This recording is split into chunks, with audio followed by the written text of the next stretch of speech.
Loan लेना आज हर व्यक्ति की जरूरत बन चुकी है। मोबाइल ऐप से लोन लेना कितना आसान हुआ, आज आपसे ये छुपा नहीं है। आपको हर जगह ये एडवर्टाइज मिल जाएगा कि मोबाइल ऐप से अभी आधार कार्ड लेके आइए और लोन ले जाइए। पैसे आपके खाते में चले जाएंगे। 2 मिनट के अंदर आपके खाते में पैसे क्रेडिट कर दिए जाएंगे। बैंकों का ऐसा दावा है, ऐसे ऐप बनाने वालों का दावा है। और दूसरी बात क्या कहते हैं, आपको इनकम प्रूफ भी देने की कोई आवश्यकता नहीं है। ये भी बहुत बढ़िया बात है। दूसरी बात, कोई डॉक्यूमेंट की आवश्यकता नहीं है, किसी तरह की डॉक्यूमेंट नहीं देना है आपको, और आपको पैसे मिल जाएंगे और भी लाखों में मिलेंगे। 1-2 रुपए 1000 की बात नहीं है, लाखों में मिलेंगे। पैसा आपके खाते में जाएगा, इसकी भी गारंटी है। और वो पैसा जब खाते में जाएगा आप उसे निकाल सकते हैं। तो मोबाइल ऐप से आप इस तरीके से लोन ले सकते हैं। अब जरा बात कर लेंगे, मोबाइल ऐप से तुरंत लोन, ब्याज भी बहुत कम है। ब्याज कितना है अभी तक आप जान ही चुके होंगे देख करके। यह एक धोखाधड़ी है सर। मोबाइल ऐप से लोन लेने के चक्कर में मत पड़ो, वरना बर्बाद हो जाओगे। यह एक धोखाधड़ी है। ये जितनी भी अब तक मैंने बात किया कि ये सही है, लोन मिल रहा है, ये बिल्कुल धोखाधड़ी है। इस तरह का ही एडवर्टाइज किया जा रहा है, इस तरह का ही प्रचार किया जा रहा है। देश में 3 लोगों ने इससे तंग आकर अपनी जान दे दी है। हैदराबाद में एक इंजीनियर की मौत हो गई, ठीक है, एक किसान की मौत हो गई, एक स्टूडेंट की मौत हो गई। इस मोबाइल ऐप ने लोगों का जान लेना शुरू कर दिया है। तभी तो मैंने इसे नाम दिया कि ये लोन देने वाले जो लोग हैं वो मौत के सौदागर हैं। आप इनसे पैसे लीजिए, और पैसा लेना वो भी ऐसा नहीं कि बहुत ज्यादा पैसा देंगे। ये पैसा आपको कितना देते हैं, 5,000, 10,000, यानी आपको जो भी वादा करते हैं 50 के नीचे ही वादा करते हैं, वो भी किस्तों में बात करते हैं। ये आपको कभी भी 5 लाख, 10 लाख, 20 लाख का लोन नहीं देंगे। यदि किसी वजह से आपका यह ईएमआई मिस हो गया, चूक गया, तो फिर मानसिक उत्पीड़न के लिए भी तैयार हो जाना मेरे भाई, क्योंकि गालियां खानी है अब तुम्हें।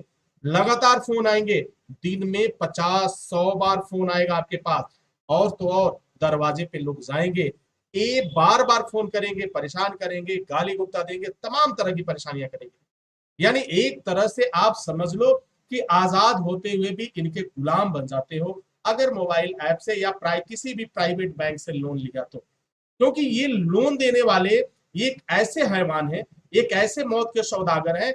इन्हें इससे नहीं मतलब कि आपसे आपको एक बार कहा गया। इनका मकसद है कि हमने जो साइन कराया, और साइन कराया, एग्रीमेंट कराया। और देखो दिलचस्प बात यह है कि आरबीआई भी कुछ इस तरह की रूल रेगुलेशन इन्हें इनके हाथों में सौंप दिया। ये कहते हैं कि हम एनबीएफसी के रूल के तहत चलते हैं। कहाँ लिखा हुआ, आरबीआई ने कहा किया कि आप किसी भी व्यक्ति को लगातार दिन में 50 बार कॉल करो। आरबीआई ने कहा कि आप उसके दरवाजे पे जाओ, मारपीट करो, गाली गुप्ता दो, और टेलीफोन पर किराए के गुंडे से पिटवाओ। अब देखो, अगर किसी वजह से कोई हिम्मत करके एफआईआर कराने के लिए चला गया, कहाँ जाएगा, थाने में जाएगा। थाने में जाएगा तो पूछा जाएगा कि भाई किस पर एफआईआर करना है। तो सर इस नंबर से बार बार फोन आ रहा है, और ये बैंक के लोग हैं, और बैंक का ही ये नंबर है, और यही लोग मुझे परेशान कर रहे हैं। जब जांच किया गया तो पता चला कि नहीं, ये तो अलग अलग इंटरनेट के नंबरों से कॉल किया जाता है। कहीं उस लोकेशन जकार्ता दिखाता है, कहीं चाइना दिखाता है। और तो और दिलचस्प की बात ये है कि ये ऑपरेट करने वाले जो इनका गैंग है, ये बाहर के लोग हैं। कोई जकार्ता में बैठा हुआ है, कोई चाइना में बैठा हुआ है, और वहां से बैठकर भारत के भोली भाली जनता को फंसाने का काम करते हैं। और तो और बगैर किसी बात को जाने और समझे, आप यूट्यूब पर इस समय देख लो, इंटरनेट पर देख लो, ये दावे किए जा रहे हैं कि 2 मिनट के अंदर पैसे आपके खाते में चले जाएंगे, 5 मिनट के अंदर आप पैसे निकाल सकते हो। No income proof, no ID proof, no PAN card, पैसा आपके खाते में। सर क्या ये संभव है, क्या ये संभव है? ये तो बात यही होगी कि हाँ खाना, हम हर खाने की बात करेंगे, लाजवाब खाने की बात करेंगे, बस आपको देखना है, आपके फिर वो पेट में नहीं जाएगा। या कोई ये कहे कि हाँ बस खाना देखते रहो, सारा खाना तुम्हारे पेट में चला जाएगा, तुम्हारी भूख शांत हो जाएगी, तो फिर क्या कहना। अगर आप सावधान नहीं होंगे या अपने लोगों को सावधान नहीं करेंगे, एक एक लोग को बताइए कि जितने भी इस तरह के लोन देने वाले हैं, प्राइवेट फाइनेंसर हैं, प्राइवेट बैंक वाले हैं, ये मौत को दावत देने वाले हैं। ये आपकी जिंदगी से खिलवाड़ करते हैं, आपका मानसिक उत्पीड़न करते हैं। ये तो एक तो सबसे ज्यादा इंटरेस्ट रेट लेते हैं, पैसा भी ज्यादा लेते हैं, और क्या, एक बार ये आपके ब्याज को कैलकुलेट कर देते हैं और उसको डिवाइड कर देते हैं कितने में, जितने साल के लिए लेंगे, जितने महीने के लिए लेंगे। सर अगर एक बार चुक गया ब्याज तो फिर देख लो वो दुर्दशा करते हैं जो कि जो कोई व्यक्ति अपने दुश्मन के साथ भी नहीं करता। आप उसके कस्टमर हैं, आप कस्टमर नहीं है, आप उसके बकरे हैं, और बकरे हमेशा हलाल किए जाते हैं, बकरे को हमेशा बलि दी जाती है, काटा ही जाता है। तो बकरा मत बनो, समझदार बनो। कभी मत लेना प्राइवेट लोन। जितनी भी प्राइवेट बैंक है, पता करो कि कौन सी बैंक प्राइवेट है, कौन सरकारी बैंक। तो आप नाम लाएगा, अब HDFC, हाँ जी हाँ ये प्राइवेट बैंक है, ICICI बैंक प्राइवेट बैंक है, कोटक महिंद्रा प्राइवेट बैंक है, ठीक है, तो HDB क्या प्राइवेट बैंक है। ये सभी प्राइवेट बैंक है सर, और सबका फंडा ये कही है। हाँ ये बात अलग है कि RBI ने इनको परमिशन दिया, ये बात अलग है कि NBFC ने भी इन्हें परमिशन दिया है, लेकिन ये क्या, ये सभी लोग कहीं ना कहीं उस इंजीनियर के मौत के जिम्मेदार हैं जिस इंजीनियर ने अपने आप को समाप्त कर दिया चंद पैसों के लिए। आपने लोन दिया था, उसकी मौत के साथ एग्रीमेंट नहीं किया था, लेकिन दुर्भाग्य की बात है ना तो उन लोगों पर कोई कार्रवाई हुई और ना ही होगा, क्योंकि हम भारत में रहते हैं और भारत का कुछ कानून व्यवस्था इसी तरह से जो आज भी अंग्रेजों के कानून से ही संचालित होता है। जब मैंने इसकी जांच पड़ताल करने का प्रयास किया कि जरा देखो मैं क्या क्यों होता है, तो मुझे जो बात पता चली आपके साथ शेयर कर रहा हूं, वह सरप्राइज करने वाली बात थी। इनके टर्म्स कंडीशन इतने खतरनाक है, और तो और हर घंटे में एक बंदा फंस रहा है, हर घंटे में। जरा सोचो 24 घंटे हैं, 24 घंटे हैं, और भारत विश्व का दूसरा सबसे बड़ा आबादी वाला देश है। जरा सोचो कितनी की संख्या में होंगे सर, हजारों और लाखों की संख्या में लोग फंसाने का काम करते हैं। कभी प्राइवेट बैंक से लोन मत लेना मेरे भाई। अगर चैन की जिंदगी जीना चाहते हो, कुछ दिन और जीना चाहते हो, तो कभी बैंक से लोन मत लेना। अगर लोन लोगे तो फिर तैयार रहना कि फिर मरने के लिए तुमने दावत दे दिया है, क्योंकि ये इतना टॉर्चर करेंगे। ये इतना टॉर्चर, क्योंकि आप अपराधी तो हो नहीं, आपको फ्रॉड तो करना नहीं है। हाँ थोड़ा सा EMI लेट हुआ तो आप EMI थोड़ा देने में देर कर सकते हो, यही हो सकता है इस महीने नहीं दिया अगले महीने जरूर देंगे। लेकिन सर इनके कॉल आएंगे ना, गोली से भी खतरनाक होंगे। इनकी जो गालियां होंगी वो गोली से भी खतरनाक होंगी। इनका जो बिहेव होगा उस पर ना तो RBI, उन्हें सबूत चाहिए और आपके पास कोई सबूत तो है नहीं, और मोबाइल को आप कोर्ट में दिखा नहीं सकते, मोबाइल की बात को आप कर नहीं सकते। पता नहीं कहां से कोई आवाज बदल के बोल रहा है, कोई मिमिक्री कर रहा है, तो कोर्ट इसे नहीं मानती। तो यहां भी आप फेल हो जाते। सब मिलाकर कहा जाए कि जितनी भी नियम बने हैं, जितने भी कानून बने हैं, इन प्राइवेट बैंक और फाइनेंसरों के लिए ही है, आपके लिए कुछ भी नहीं है। आपके हिस्से में सिर्फ मजबूरी है, आपके हिस्से में केवल परेशानी है, आपके हिस्से में सर अगर बहुत तंग आ जाएंगे तो आप मौत को गले लगा लेंगे। इससे ज्यादा कुछ नहीं कर सकते। 4 दिन बात होगी, फिर दुनिया अपने रास्ते पे चली जाएगी। कौन किसको लूटा, किसको चिंता है।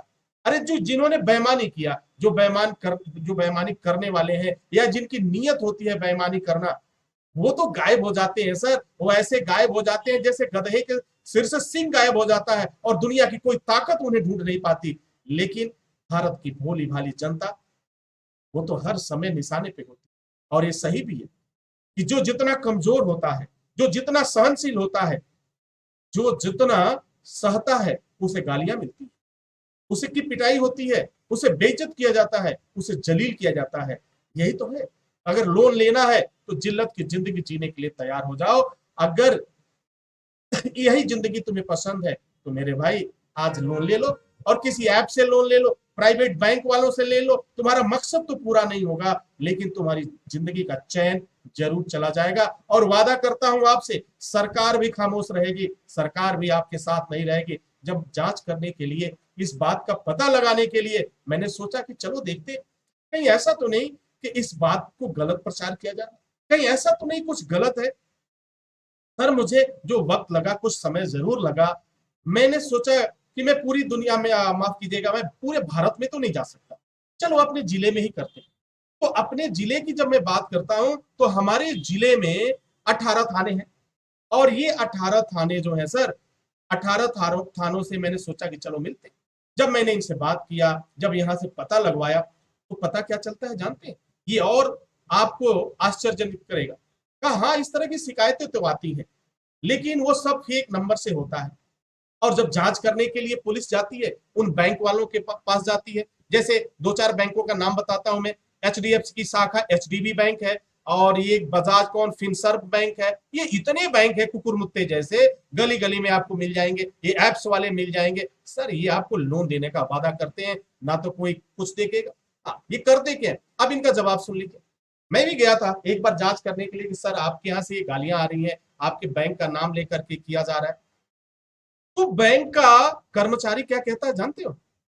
क्या प्रमाण है कि हमारे बैंक के किसी कर्मचारी ने बात किया? ए इधर आओ, ये देखो ये मैनेजर साहब है, ये देखो ये फील्ड अफसर है, ये देखो अकाउंटेंट साहब, इनमें से कोई था, इनका ये नंबर है, इनका अपने नंबर से कॉल करवाया।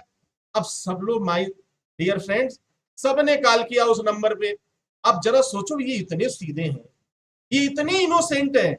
अब वहां पे भोली भाली जनता समझती है कि वाह ये तो सही बात, वास्तव में कोई झूठा ही बोल रहा है। अब वो बेचारी समझ जाती है, लेकिन वो नहीं जानती है कि इनकी चाल इतनी सातिर है। ये सब इन्हीं के किराए के गुंडे हैं, लेकिन अलग अलग नंबरों से कॉल करते हैं। उन्हें मालूम है कि कोर्ट इस तरह के नंबरों पर ना तो एक्शन ले सकती है, ना कोई मुकदमा दर्ज कर सकता है। बैंक सीधा इनकार कर देती है, हमने इनसे कहा ही नहीं।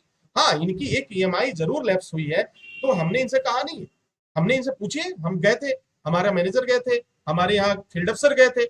ये इस तरीके की बात करके बड़े प्यार से, इनोसेंट तरीके से निकल जाते हैं। लेकिन सर गालियां जारी रहती हैं, पिटाइयां जारी रहती हैं, आपकी इलाज जारी रहती है। अब जरा सोचिए कि ये इतने इनोसेंट है, तो 2017 में आरबीआई ने इन सभी प्राइवेट बैंक को चेतावनी क्यों दिया था? लिखित चेतावनी दिया था। 2018 में क्यों दिया था? 2019 में क्यों दिया था? 2021 में क्यों दिया था? वार्निंग किया था, जरा सोचिए। और तो और, जब मौत होने लगी, जब लोन की वसूली के लिए, रिकवरी के लिए जब मौत होने लगी, तो गवर्नमेंट ने भी चेतावनी दिया, और एनबीएफसी ने भी चेतावनी, और देखिए आरबीआई ने भी चेतावनी। फिर क्या हुआ? ढाक के 3 बार चेतावनी, चेतावनी मिल गई। चेतावनी को लेकर के आप उसको प्रशस्ति प्रमाण पत्र बनाकर घर में लगा देना। कुछ होने वाला नहीं है, मरने वाला तो मर गया, जाने वाला तो चला गया, उसकी जिंदगी खराब हो गई। और घर वाले बेचारे अब लोन के चक्कर में, जिनके साथ ही घटनाएं हुई है, जिनके घर का लड़का मरा है, जो इंजीनियर मरा है, मुझे लगता है कि उसकी पीढ़ी में लोन शब्द से लोगों को नफरत हो जाएगी।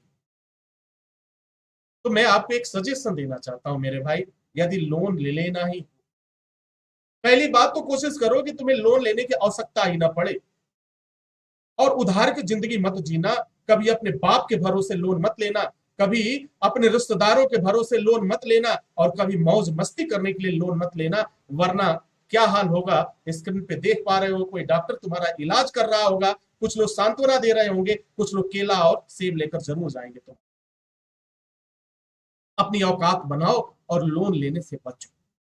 मेरा मकसद है आपकी जिंदगी को बचाना। मैं समझा नहीं सकता, मैं तो बिल्कुल नहीं समझा सकता, क्योंकि जब आप अपनों की बात नहीं माने, आप लोन का मन बना ही चुके हैं, तो मैं क्या घंटा समझा लूंगा? मेरे बस की बात नहीं है। लेकिन मैं अपना फर्ज समझता हूं, पूरा भारत वर्ष फंसे ना कहीं। मैं एक टीचर होने के नाते, लोगों को जागरूक करने के नाते मेरा भी फर्ज बनता है, भारत का एक नागरिक हूं, स्वतंत्र नागरिक हूं, आपको बता सकूं। मानना न मानना आपकी जिम्मेदारी है। अगर मौत को ही गले लगाना चाहते हो मेरे भाई, तो दुनिया की वादा करता हूं, दुनिया की कोई ताकत तुम्हें रोक नहीं सकती। अगर तुम बर्बाद होने के लिए तुमने ठान ही लिया, ऊपर वाला भी उतर के आ जाए तो तुम्हें आबाद नहीं कर सकता, तुम्हें आबाद नहीं कर सकता, तुम्हें सही रास्ता नहीं दिखा सकता। तो ये सारी कहानियां हैं। आज मौत किसी की हुई है, इस पर दुख हुआ, इसलिए मैंने ये बात आपके साथ शेयर की। हो सकता है कि आज कोई इंजीनियर मरा है, हो सकता है आज वो किसान मरा, एक स्टूडेंट मरा, कल आपके परिवार की बारी हो। आपके परिवार में, आपको, आपके पड़ोस में, आपके ससुराल में, क्या आपका दायित्व तो नहीं बनता कि इन लोगों को आप समझाइए? क्या आपका दायित्व तो नहीं बनता कि प्राइवेट बैंक से लोन लेने से रोकिए? क्या आपका दायित्व तो नहीं बनता कि ऐसे फ्रॉड और एप्स के लोन लेने से बचिए? गवर्नमेंट आपको इन्फॉर्म कर रही है, बैंक आपको इन्फॉर्म कर रही है। तो अगर ओटीपी देने में आप इतने सजग हैं, आप अपने डेटा किसी को नहीं दे रहे हैं, तो डियर स्टूडेंट्स, लोन भी मत लीजिए। मत लीजिए, 2 वक्त भूखे रह जाइए, लेकिन लोन कभी मत लेना। जितनी बार लोन लोगे, समझ लेना उस दिन आपने अपने आंसुओं से एक समझौता कर लिया, एक थोक होलसेल में समझौता कर लिया कि आपके आंसू कब आएंगे, इसे कुछ भी नहीं कहा जा सकता। आई होप आप, हम, मेरी शुभकामना है कि आप हमेशा खुश रहें, आप किसी मुसीबत में न फंसे। डियर स्टूडेंट, इसी के साथ इजाजत चाहेंगे। मेरी अगर कोई बात अच्छी लगती है उसे स्वीकार कर लेना, ले लेना। जो बातें बुरी लगती हो सर, यही छोड़ के चले जाना और सोच लेना कि हाँ भाई कोई था, बोलकर चला गया, जो भी समझ लेना। लेकिन अपनी जिंदगी को बचाने के लिए एक बार जरूर सोचना। Wish you all the best.